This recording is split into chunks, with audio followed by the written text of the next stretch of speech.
చేది నాన్న, చిరాగ్గా ఉంది నీతో నడవాలంటేనే. బతకలేక బడి పంతులు అని పంతులు ఉద్యోగం చేస్తున్నావు. నీతో పాటు చదువుకున్న వాళ్ళందరూ మంచిగా ఉద్యోగాల్లో సెటిల్ అయి మంచిగా సంపాదిస్తున్నారు. వాళ్ళ పిల్లలందరూ వెల్ సెటిల్డ్. మీకేమో చాలని జీతాలు. ఆ జీతాలతో మమ్మల్ని పెంచి పోషించలేక ఇగో ఇట్లా మధ్యతరగతి బతుకులు బతుకుతున్నాం. అంత చిరాగ్గా ఉంది. సార్ నమస్తే సార్. నేను సార్ మీ విద్యార్థి మీనాక్షిని.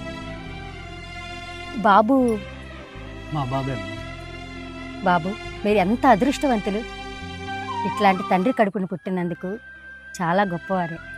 ఆ రోజు మీ నాన్నగారు మాకు చదువుతో పాటు గొప్ప సంస్కారం నేర్పించారు, గొప్ప విలువలు తెలియపరిచారు. కాబట్టే మేము ఈరోజు ఇంత స్థాయిలో ఉన్నాం బాబు.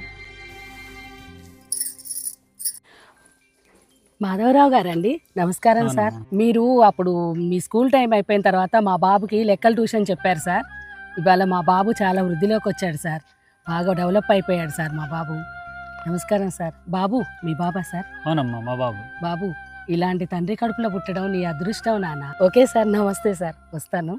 ఓకే. నమస్తే సార్. ఈ నెల 8వ తారీఖున ప్రోగ్రామ్కి మీరు వస్తున్నారు కదా? ఎందుకు రాకుండా ఉంటారే? మాస్టర్ చేతుల మీదకి ఎన్నో వేల మంది విద్యార్థులను తీర్చిదిద్దిన సారు. పైగా ఆ సార్ దగ్గర చదువుకున్న ఒక విద్యార్థి కలెక్టర్ అయ్యాడు. మా మాస్టర్ వస్తే తప్ప నేను రాను అని అంటున్నాడు. సార్ మీరు తప్పకుండా రావాలి సార్. అలాగే. వెళ్ళొస్తాం. మాధవరావు బాగున్నావా? లలిత బాగున్నావు నువ్వు? ఏం బాగుంటాను. నేను పనిచేసే ఆఫీస్లో ఎవరో లంచం తీసుకున్నారంట. అదేదో నేను తీసుకున్నట్టు మా కాలనీ వాళ్ళందరూ వింతగా చూస్తున్నారు.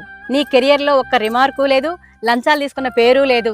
గుణములో గొప్పవాడైన రాముడే చేతులెత్తి మొక్కే గురువు స్థానం మీది. దొంగలు దోచని ఆస్తిని విద్యార్థులకు అండగా అందించే మీరు నాకు స్నేహితులవటం నా అదృష్టం. తల్లిలో గురువు ఉంటారు, తండ్రిలో గురువు ఉంటారు, భార్యలో గురువు ఉంటారు, భర్తలో గురువు ఉంటారు, స్నేహితుల్లో గురువు ఉంటారు. ఎందెందు చూసినా అందందు గురువు మీరే కదండి. అందుకే మీలాంటి గురువుల స్థానం తారాస్థాయి. ఇలాంటి తండ్రి కడుపులో పుట్టినందుకు నువ్వు చాలా అదృష్టవంతుడివి. వెళ్ళొస్తాను మాధవరావు. అలాగే. నాన్న నన్ను క్షమించండి నాన్న, నన్ను క్షమించండి నాన్న.